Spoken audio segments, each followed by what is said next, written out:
every promoter in world boxing has tried to get a super fight in Saudi Arabia. Floyd Mayweather did everything he could to try and get the Pacquiao rematch in Saudi Arabia. Unfortunately for me, I'm the guy that got it. So I have to live with a little bit of criticism that comes with it. Everybody else will follow, like they told me the other day. Every promoter's been on since. Oh, we can deliver this fight, that fight. No, let's not kid ourselves. What do you think? Any promoter wants to go wherever the most money is for their fights. And that's what we're doing. But what I will say is, I've experienced it, I've seen it, and every occasion has been absolutely first class. The logistics are on a level I've never seen before. In London, in New York, it's not even comparable. This event will blow everybody away on December 7th, and the world will be watching. Eddie, talk about the decision-making process, and I apologize if we went over this before, but how did the fight get to Saudi Arabia? So Ruiz made it quite clear he didn't want to come to the UK. We were basically ready to go for Wales, and they came in with an offer, which, you know, we've had offers before from that region that have never materialised. So I didn't take it too seriously. Then we explored it. They wouldn't let it go. I put it to the fighters, to Anthony. He was blown away by the offer. And I spoke to Ruiz's team, and they said we'd much rather go to Saudi Arabia than the UK. So eventually, the deal made sense, and we made it happen. Eddie, just got a quick minute. Thanks for your time. I'm going to get straight to the point. You know, people are asking about Saudi Arabia, and it doesn't. For me, it's about the fighters. Yeah. It's a really interesting rematch. How do you see the rematch going, and what changes do you think AJ's going to bring in the rematch stylistically and training-wise prior to it? I think stylistically and mentally, there's got to be a lot of changes. I think he wasn't up for the fight. Like, he had no feeling for the fight. He really wanted to do damage to Jarrell Miller. Yeah. Then Andy Ruiz stepped in. Didn't really know about him. Yeah. Seemed like a nice guy, and then went in there and just thought that he could bulldoze him. Nearly did, and then got hit by a shot he never recovered from. Yeah. So. But he didn't box great even in the early rounds, and he knows that. So he needs to make sure. I've never seen him this focused before, probably since the Klitschko fight, where it's the first time where no one's talking about what's next. People are just talking about an individual. So he's got to put a game plan in place to beat an individual rather than, oh, you've got to beat him, then you've got to fight Wilder, then you've got to fight Fury. And I think that helps a regimental guy like AJ to get his head round the game plan and what he's got to do. Brilliant. KSI, you know, Logan Paul, everyone's talking about it. There's pros, cons. Can you know, for people are criticising it for the standard of boxing. I don't know if they were around when Andrew Flintoff got in a boxing ring, but it can't be anywhere. No. Well, the first fight was good. Listen, when they announced the first fight, I was the quickest person to say, what a joke, right? It sold out the Manchester Arena in like a day. It did 1.4 million pay-per-view buys. And it was actually quite a good fight. Like, they were in great shape.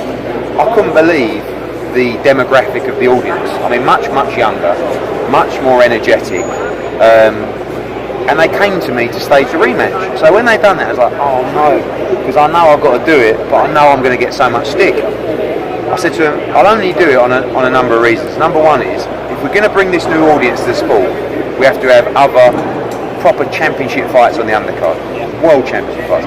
So we've got a chance to show that audience amazing boxing. If you want to do it, you've got to respect the code and do what everybody else does. So you've got to turn pro.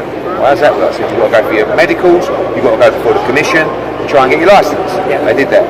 I said, you've got to lose your head guards. That didn't go down well with the management. You know, like, well, that's a bit dangerous. I said, yeah, but boxing's dangerous. Right? You guys are two pretty good athletes. I watched the first fight, it was decent, and you've got to use 10-ounce gloves. So now we're in a real fight. So one of my arguments is, well, they're really respecting the code.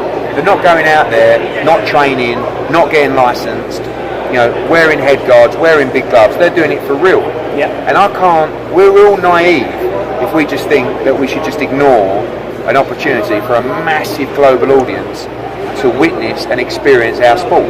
Like every interview that all you guys do today, if you get one of these guys on Fight Week, that will do 40, 50 times more than this interview. So you're stupid if you don't do it. No, but they will. Oh, maybe 10. But you know, we have to. I've been a boxing fan for over 30 years. Right? I've grown up in the sport. I know it's not world championship boxing. It's two guys who have bigger fan bases than Joshua, than Fury, Wilder, Mayweather put together. Right? So if they're bringing eyeballs to the sport, if we can get 5% of those people to stay and start following boxing. I see it in America. We're struggling on the gate. Bob Arum's struggling on the gate. Al Heyman's struggling on the gate. So shouldn't we try to improve those things? And the fact is that the eyes around the world are going to be watching professional boxing. And I see other people saying, "Oh, you're going to put Devin Haney on the undercard? That's so disrespectful." What? Disrespectful to let a sold-out Staples Centre and millions of people around the world, a young, vibrant audience, watch and learn about Devin Haney? I think it's fucking genius, as far as I'm concerned. Sorry about my language, sorry. And also, he's probably getting the undercard fighters probably going to get career high paydays, possibly. Well, they will do, but they won't earn as much as KSI and Logan Paul. But I see other fighters moaning about that. Fighters that may not have earned a lot out of the sport. We give our life to the sport, and these two just walk in and make a load of money. Tough shit. These guys have carved their own career, their own following. This is what they do. They create events, mega events, and they earn a lot of money.